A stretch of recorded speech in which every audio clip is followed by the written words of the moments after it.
Just ಅದೊಂದು practice ಬಗ್ಗೆ ಹೇಳ್ತೀನಿ. ಅಶ್ವಿನಿ ಮುದ್ರಾ ಅಂತ ಅಂದರೆ ಏನು ಅಂತ. ಮತ್ತು ಇನ್ನೊಂದು ಈ ಕುಂಡಲಿನೇ ಏನಕ್ಕೆ ಅದು ಕನೆಕ್ಟ್ ಆಗುತ್ತೆ ಅಂತ ಹೇಳ್ತೀವಿ.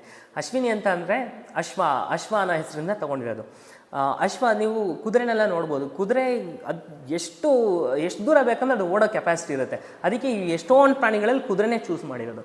ಕುದುರೆ ನಿಮಗೆ ಮಲ್ಟಿಪಲ್ ಹವರ್ಸು, ಒಂದು 2 ಅವರ್ 3 ಅವರ್ ಓಡೋ ಅಂದರೆ ಓಡ್ತಾನೆ ಇರುತ್ತೆ. ಅದಕ್ಕೆ ಅದು ಬೇಗನೆ ಸುಸ್ತಾಗಲ್ಲ. ಆಗಿನ ಕಾಲ ರಾಜರು ಮಹಾರಾಜರೆಲ್ಲ ಕುದುರೆನೇ ಉಪಯೋಗಿಸ್ತಾ ಇದ್ದು. ಮತ್ತು ಹಾಗೆ ಅವಾಗ ನಮ್ಮ ಋಷಿ ಮುನಿಗಳು ನೋಡಿ ಇದೆಲ್ಲ ಎಷ್ಟು ಸೂಕ್ಷ್ಮವಾಗಿ ಎಲ್ಲವನ್ನೂ ಸಹ ಗಮನಿಸಿರ್ತಾರೆ ಅಂತ. ಕುದುರೆಗಳೇನು ಮಾಡುತ್ತೆ ಅಂದರೆ ಅದು ಆ ಗುದದ್ವಾರ ಇರುತ್ತಲ್ಲ, ಅದು ಎಕ್ಸ್ಟರ್ನಲ್ ಸ್ಪಿಂಕ್ಟರ್ ಆಫ್ ಏನಲ್ ರೀಜನ್ ಅಂತ ಹೇಳ್ತೀವಿ. ಸೊ ಆ ಗುದದ್ವಾರನ ಒಳಗೆ ಎಳ್ಕೊಳುತ್ತಂತೆ. ಅದು ಲಾಕ್ ಮಾಡ್ಕೊಂಡಾಗ ಎನರ್ಜಿ ಜಾಸ್ತಿ ಉತ್ಪತ್ತಿ ಆಗ್ತಾ ಹೋಗುತ್ತಂತೆ. ಇವಾಗ ನಮ್ಮ ಕುಂಡಲಿನೂ ಸಹ ಅಷ್ಟೇ. ನಾವು ಫಸ್ಟು ಬೇಸ್ ಚಕ್ರ ಅಂದರೆ ಮೂಲಾಧಾರ ಚಕ್ರ ಅಂತ ಹೇಳ್ತೀವಿ. ಸೊ ಅದನ್ನು ಆ್ಯಕ್ಟಿವೇಟ್ ಮಾಡಬೇಕಂದ್ರೆ ನಾವು ಈ ಮೂಲಬಂಧ ಈ ಥರದ ಅಭ್ಯಾಸ ಮಾಡಿದ ತಕ್ಷಣ ಆ ಎನರ್ಜಿ ಸೆಕ್ರೇಷನ್ ನಮ್ಮ ದೇಹದಲ್ಲಿ ಚೆನ್ನಾಗುತ್ತೆ. ಅವಾಗ ನಮಗೆ ಬೇಗನೆ ಸುಸ್ತಾಗುವಂಥದ್ದು, ಸೊ ಇದೆಲ್ಲ ಕಡಿಮೆ ಆಗುತ್ತೆ. ನಮ್ಮ ಎನರ್ಜಿ ಪೂರ್ತಿ ದಿನ ನಮ್ಮ ಎನರ್ಜಿ